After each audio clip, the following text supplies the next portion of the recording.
करेंगे। सबसे पहले हम इसका पाठ्य पुस्तक का अर्थ समझ लेते हैं। पाठ्य पुस्तक कहते किससे हैं? जैसे कि हम सभी ने पाठ्य पुस्तक देखी है, वह किस प्रकार की होती है। आयताकार उसका शेप होता है तथा उसमें बहुत सारे पेपर होते हैं और बाइंडिंग की हुई होती है, और इस तरीके के जो बहुत सारे पेपर और पन्नों का जो संग्रह या समूह होता है उसको बाइंडिंग करवा दिया जाता है तथा एक आकार दे दिया जाता है, उसे हम पुस्तक पाठ्य पुस्तक कहते हैं। अब पाठ्य पुस्तक को जो है किताब या पुस्तक, पाठ्य पुस्तक को किताब या पुस्तक भी कहते हैं। साथ ही यह जो है पाठ्य पुस्तक जो होती है यह लिखित और मुद्रित, लिखित और मुद्रित पन्नों का संग्रह होता है। यानी लिखित और जो मुद्रित पन्ने होते हैं इनको इकट्ठा किया जाता है, संग्रह होता है। और ये जो पाठ्य पुस्तक के जो सारे पन्ने होते हैं, पाठ्य पुस्तक के ये जो पन्ने होते हैं, यहाँ बहुत सारे पन्नों का, बहुत सारे पन्नों का सार होता है। जो लिखित और मुद्रित पन्नों का संग्रह होता है, जिससे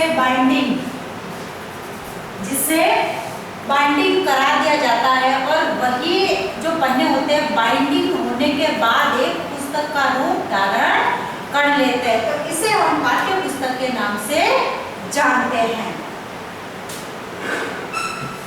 इस प्रकार जो है इसी प्रक्रिया के अंतर्गत जैसे जो डिजिटल पुस्तक होती है, डिजिटल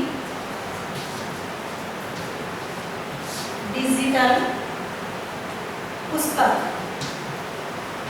यानी जो डिजिटल पुस्तक होती है उसको हम ई बुक के नाम से जानते हैं। ई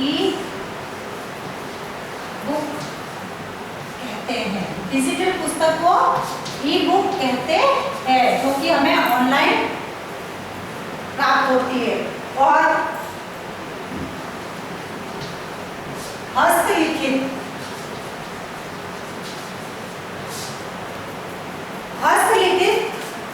पुस्तक को, हाथों से लिखी हुई पुस्तक जो है उसको हम पांडुलिपियां कहते हैं।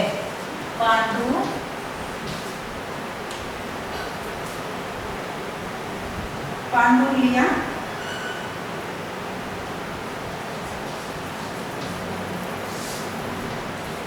कहते हैं। यानी ई बुक भी होती है और हाथों से लिखी हुई बुक भी होती है। डिजिटल बुक को तो ई बुक कहते हैं और हस्तलिखित पुस्तक को पांडुलिपियां कहते हैं। अब जो ये जो इस प्रकार की पुस्तक जो है एक स्थूल पदार्थ के रूप में सामान्यतः, यानी स्थूल पदार्थ के रूप में सामान्यतः जो आयताकार है, स्थूल पदार्थ के रूप में सामान्यतः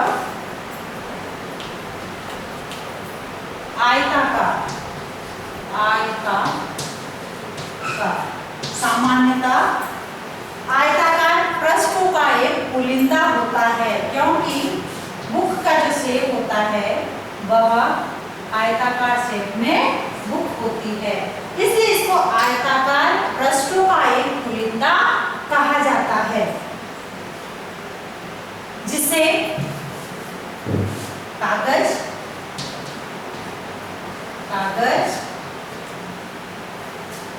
पेपिरस,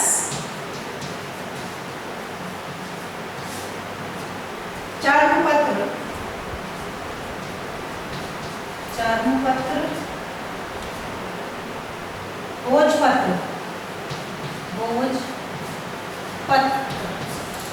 भोजपत्र, इन सब से इसको निर्मित किया जाता है, इसको पुस्तक को बनाया जाता है और एक ओर से बांधकर सिलाई द्वारा या बाइंडिंग द्वारा उसको दृढ़ता प्रदान कर दी जाती है, जिससे कि जो पुस्तक बना रहे हैं, जो पुस्तक बन रही है, वह उसके जो पेपर है इधर उधर नहीं हो सके और वह पुस्तक बिखर न पाए, इसलिए उसको दृढ़ता प्रदान करने के लिए उसको सिल दिया जाता है, ताकि हम उसको क्रम वाइज उसको पढ़ सके। यानी पेपर में जैसे प्रश्नों की जैसे जैसे संख्या दी हुई है, उस प्रश्नों की संख्या के आधार पर हम उस बुक का अध्ययन कर सके।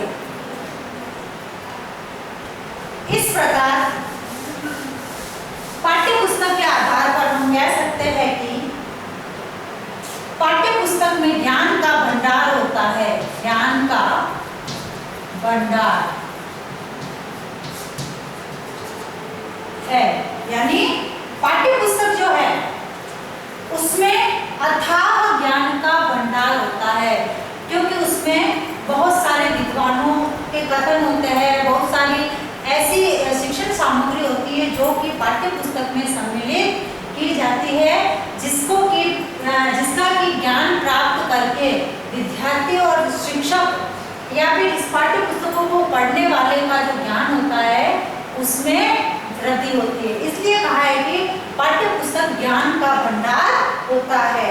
उसके बाद पाठ्य पुस्तक जो है हर राष्ट्र के विकास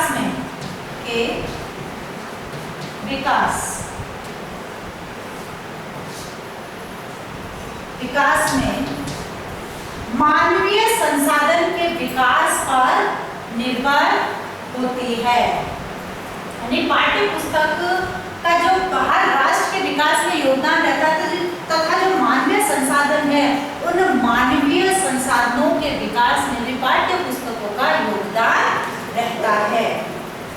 फिर है पुस्तकों में जो संग्रहित ज्ञान है, संग्रहित ज्ञान, इसमें जैसे व्यक्ति को दिए गए अधिकार, कर्तव्य,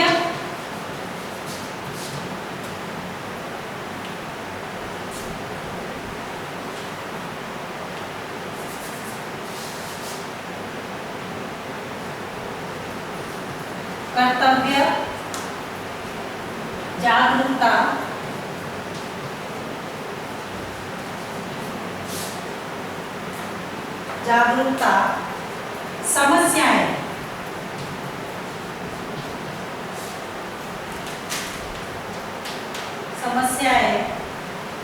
तथा समाधान,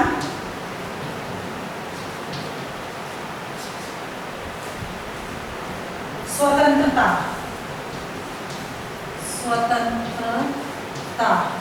आदि का क्या करवाती है? पाठ्य पुस्तक हमें ज्ञान करवाती है, क्योंकि पाठ्य पुस्तक में जो संग्रहित ज्ञान होता है वह संग्रहित ज्ञान हमें व्यक्ति के अधिकार है, कर्तव्य है, उनके प्रति जागरूकता है, उनकी समस्याएं है, उससे संबंधित समाधान है, और जो हमारी जो स्वतंत्रता है उस स्वतंत्रता से संबंधित जो बातें हैं उन बातों के बारे में हमें बोध करवाती है या ज्ञान करवाती है। उसके बाद है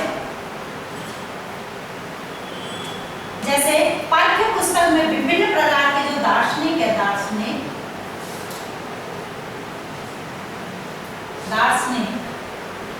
मनोवैज्ञानिक,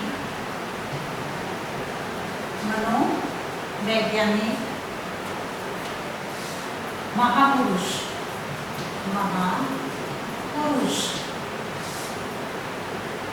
तथा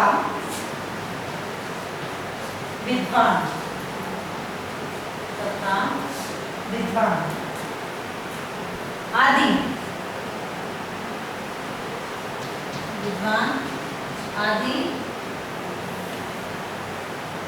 आदि ने पाठ्य पुस्तकों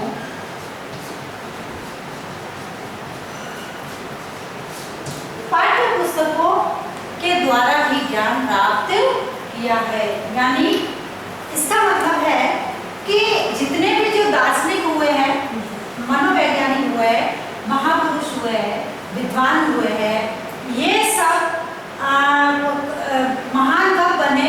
जब इन्होंने विभिन्न प्रकार की जो हमारी पाठ्य पुस्तक है उन पाठ्य पुस्तकों का अध्ययन किया, उसके ज्ञान को ग्रहण किया तथा उस पाठ्य पुस्तक में लिखी गई बातों को समझा, उन बातों को समझते हुए उसके अर्थ को ग्रहण करते हुए उनका घोर चिंतन किया, विचार किया, उसके बाद जो है ये महान विद्वान के रूप में सामने आए। यानी कहने का मतलब यह है कि पाठ्य पुस्तक व्यक्ति को जो है व्यक्ति को महान बनाने का कार्य करती है।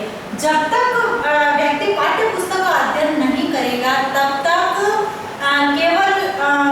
केवल वह पशु के समान माना जाएगा, क्योंकि पाठ्य पुस्तक के माध्यम से ही व्यक्ति को व्यक्ति में ज्ञान का संचयन होता है तथा ज्ञान प्राप्त करता है। यानी जब तक पाठ्य पुस्तक नहीं होगी तब तक व्यक्ति को ज्ञान प्राप्त नहीं होगा।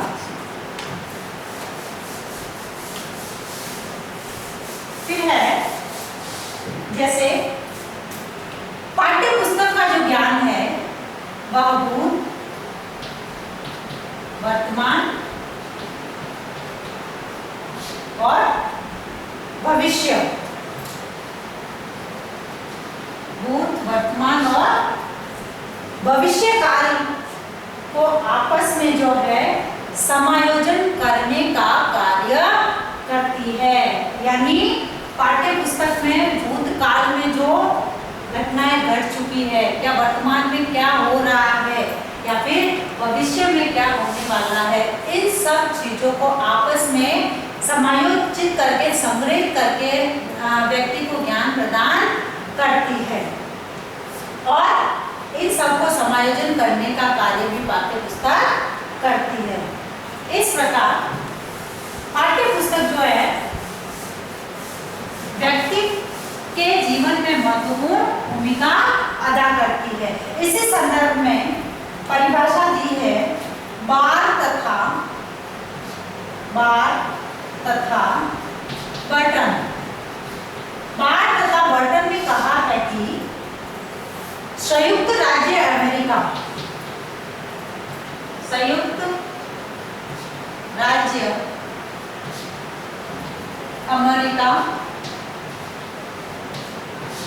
राज्य अमेरिका में पाठ्य पुस्तक सबसे महत्वपूर्ण शैक्षिक साधन है। शैक्षिक साधन है। यानी भारत का बर्टन ने ये कहा है कि संयुक्त राज्य अमेरिका है, वहां पर जो है पाठ्य पुस्तक को महत्वपूर्ण साधन, शैक्षिक साधन के रूप में माना जाता है। यानी संयुक्त राज्य अमेरिका में जो है पाठ्य पुस्तकों को विशेष स्थान दिया गया है, क्योंकि पाठ्य पुस्तक के बिना व्यक्ति ज्ञान प्राप्त नहीं कर सकता है। उसके बाद है Hurl R Douglas. Hurl R Douglas ने कहा है कि उनके अनुसार शिक्षकों के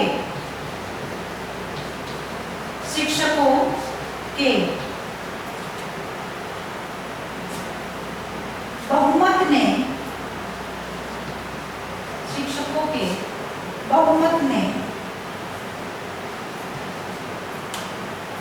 अंतिम विश्लेषण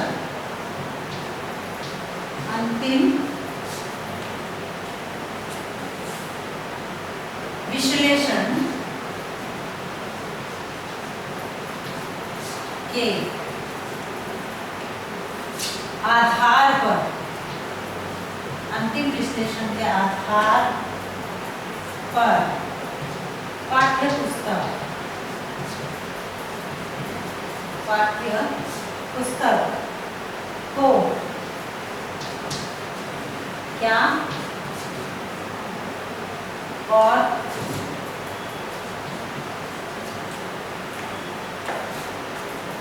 किस प्रकार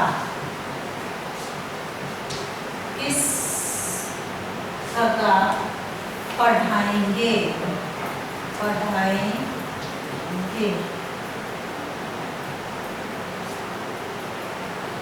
की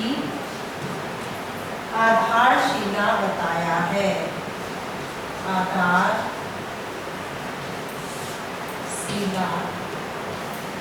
बताया है। यानी हल आर डगलस से कहा है कि शिक्षकों के बहुमत ने अंतिम विश्लेषण के आधार पर पाठ्य पुस्तक को क्या और किस प्रकार पढ़ाएंगे इसकी आधारशिला बताया है। यानी पाठ्य पुस्तक है उसको शिक्षक किस प्रकार से पढ़ाएंगे तथा उस पाठ्य पुस्तक में क्या है उसके आधार पर पढ़ाएंगे। इसलिए पाठ्य पुस्तक को जो है शिक्षा की जो है आधारशिला बताया है। अब है जो अपनी जो पाठ्य पुस्तक समिति है उनके आधार पर उन्होंने कहा है कि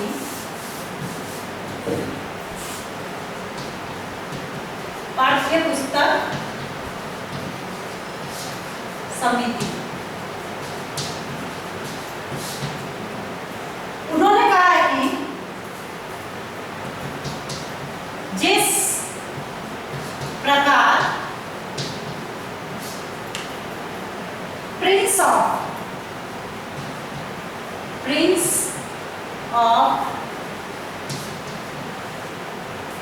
ऑफ डेनमार्क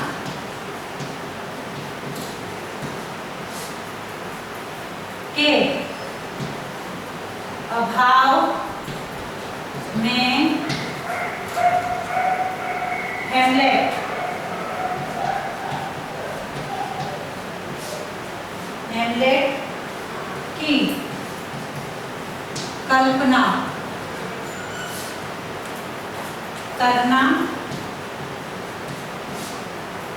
कल्पना करना कठिन है उसी भांति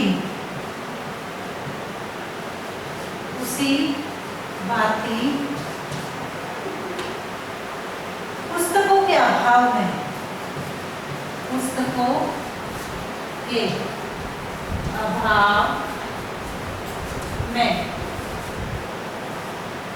पुस्तकों के अभाव में आधुनिक शिक्षा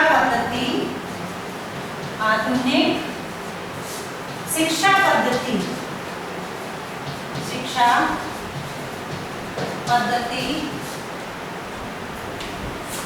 की कल्पना करना कठिन है। यानी हमारी जो पाठ्य पुस्तक समिति है उस पाठ्य पुस्तक समिति ने कहा है कि जिस प्रकार प्रिंस ऑफ डेनमार्क के अभाव में हेमलेट की कल्पना करना कठिन है उसी भांति पुस्तकों के अभाव में आधुनिक जो शिक्षा पद्धति है उस आधुनिक शिक्षा पद्धति की कल्पना कठिन है। कि जब तक जो है हमारी शिक्षा पद्धति में या आधुनिक शिक्षा पद्धति में पाठ्य पुस्तकें नहीं होगी तब तक शिक्षा का कोई महत्व नहीं है। यानी शिक्षा की जो पद्धति है उस शिक्षा पद्धति की कल्पना करना भी कठिन है क्योंकि पुस्तकों के बिना ज्ञान को ग्रहण नहीं किया जा सकता। पुस्तकें वह माध्यम है जिससे कि जो है बालक या व्यक्ति को उनका जो उद्देश्य है लक्ष्य है उस उद्देश्य और लक्ष्यों को निर्धारित करने का माध्यम है क्योंकि पुस्तकें उनको उस विषय से संबंधित ज्ञान प्रदान करती है जिससे वो पाना चाहते हैं। तो यानी पाठ्य पुस्तकें जो है व्यक्ति को उनके लक्ष्य तक पहुंचाने का माध्यम है। जब तक पाठ्य पुस्तकें ही नहीं होगी व्यक्ति के जीवन में तब तक व्यक्ति अपने लक्ष्य तक नहीं पहुंच सकता।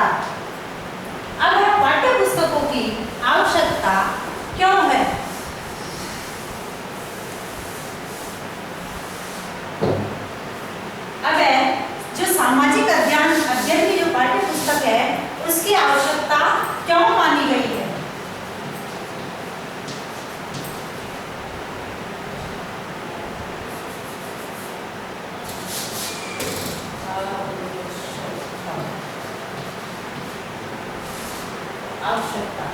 यानी जो सामाजिक अध्ययन की जो पाठ्य पुस्तक है उसकी आवश्यकता क्यों मानी गई है?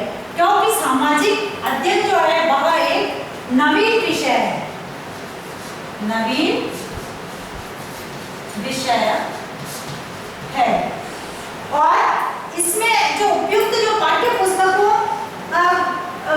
इसमें जो उपयुक्त जो पाठ्य पुस्तक है उस पाठ्य पुस्तकों का अभाव बाजार में पाया जाता है, क्योंकि पर्टिकुलर एक सामाजिक अध्ययन की जो पाठ्य पुस्तक है इनका अभाव है और आसानी से नहीं मिल पाती है।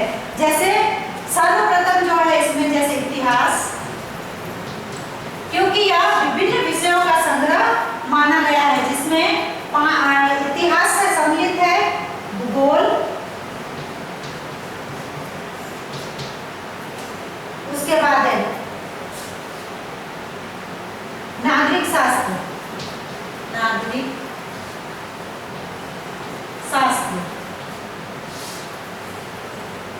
की पुस्तकों से, नागरिक शास्त्र की पुस्तकों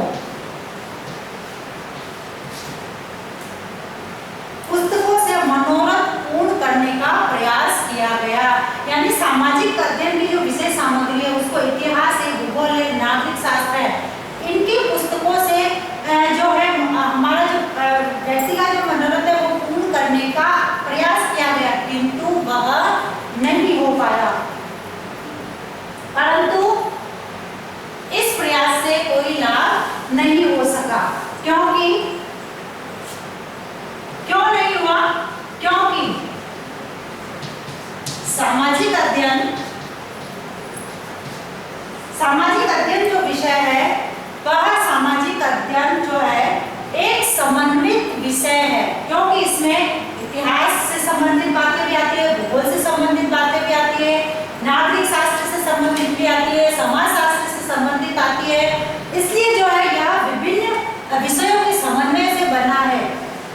इसलिए जो है इसका जो है एक पर्टिकुलर विषय सामने नहीं आ पाया, और क्योंकि जिससे इतिहास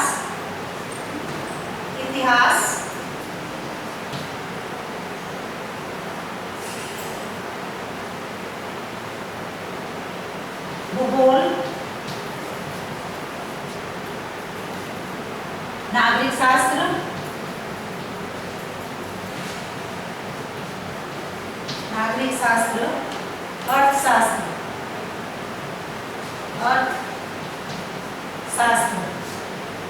अर्थशास्त्र के वे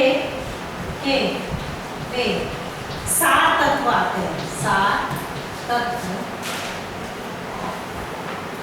आते हैं जो कि मानवीय संबंधों को समझने में लाभप्रद होते हैं।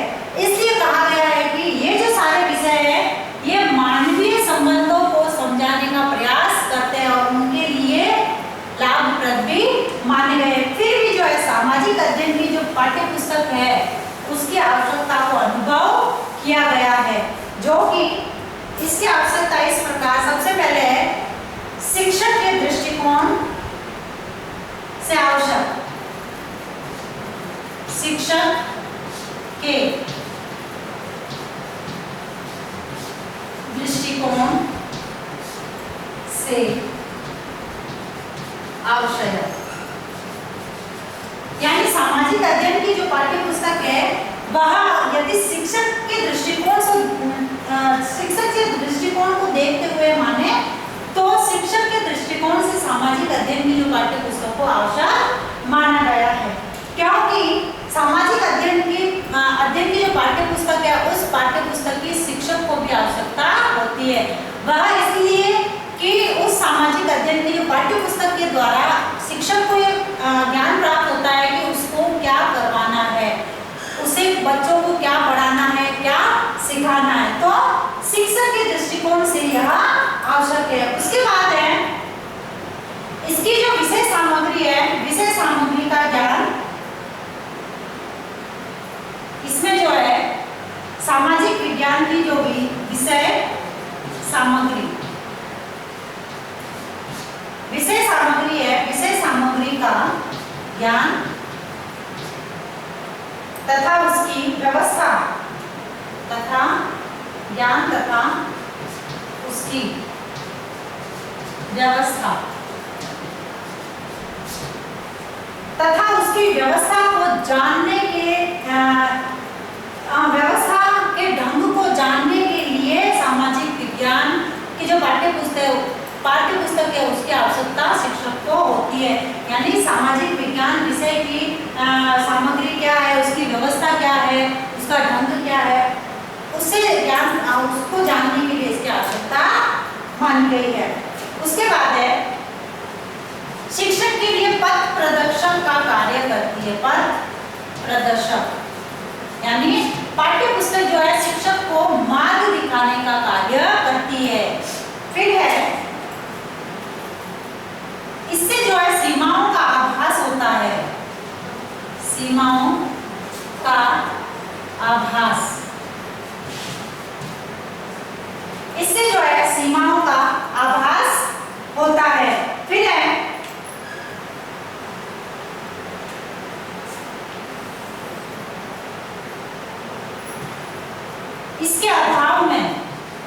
इसके अभाव यानी पाठ्य पुस्तक के अभाव में वो शिक्षण करने में असमर्थ रहते हैं। यानी जब तक पाठ्य पुस्तक नहीं होगी शिक्षक के जीवन में या शिक्षक के दृष्टिकोण से, तो उनका जो शिक्षण कार्य है उसमें क्या है समस्याएं आएगी या वह शिक्षण कार्य कराने में असमर्थ रहेंगे।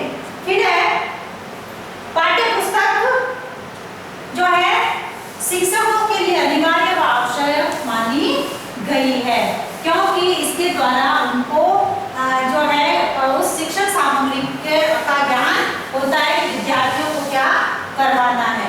उसके बाद दूसरा है छात्रों के दृष्टिकोण से। छात्रों के दृष्टिकोण से यानी छात्रों के दृष्टिकोण से आवश्यक मानी गई है। यानी जब छात्र किसी समस्या का अध्ययन करेंगे तो उस समस्या के अध्ययन के लिए, उनके समाधान के लिए पाठ्य पुस्तक का सहारा लेना पड़ता है। फिर है इकाई निर्धारित करने तथा तैयारी के लिए पाठ्य पुस्तक की आवश्यकता पड़ती है छात्रों को। उसके बाद है व्यक्तिगत भिन्नताओं को संतुष्ट करने में जो है पाठ्य पुस्तक की आवश्यकता पड़ती है। जैसे कि पाठ्य पुस्तक है जो बालक के आयु और स्तर, उसके मानसिक स्तर, उनके दृष्टिकोण, उस आधार पर पाठ्य पुस्तक को ध्यान में रखकर लिखी जाती है, इसलिए यह आवश्यक है। फिर है बालकों के स्वाध्ययन के लिए यानी स्वाध्याय के लिए भी पाठ्य पुस्तक आवश्यक है। उसके बाद है उपयुक्त पुस्तकालयों के अभाव में उपयुक्त पुस्तकालयों के अभाव यानी जहाँ पुस्तकालय नहीं है, ठीक ढंग से पुस्तकालय नहीं बने हुए, पुस्तकालय की उत्तम व्यवस्था नहीं है, वहाँ पर जो है इनके अभाव में पाठ्य पुस्तकों की आवश्यकता पड़ती है, जिससे कि छात्र इनसे जो है विषय सामग्री का ज्ञान प्राप्त कर सके। उसके बाद है समय की बचत के लिए इसकी आवश्यकता पड़ती है। समय की बचत है तो इसकी आवश्यकता पड़ती है। फिर व्यवस्था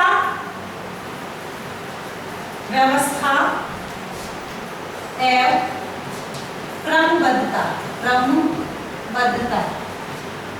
के स्थापना में पाठ्य पुस्तक की आवश्यकता पड़ती है और व्यवस्था और क्रमबद्धता में सहायक है। फिर है मानसिक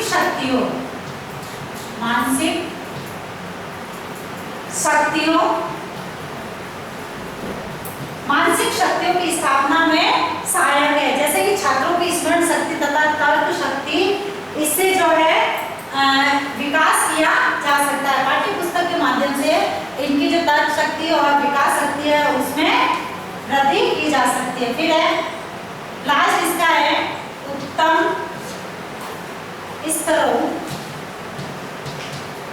की स्थापना, यानी पाठ्य पुस्तक जो है वह उत्तम स्तरों की स्थापना में भी आवश्यक मानी गई है। इस प्रकार से जो है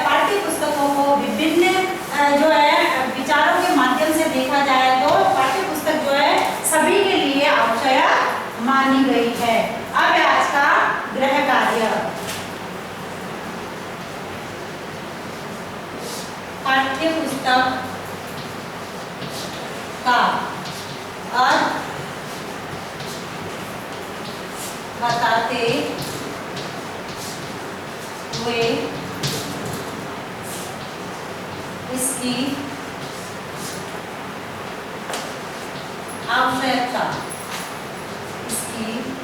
आवश्यकता को समझाइए।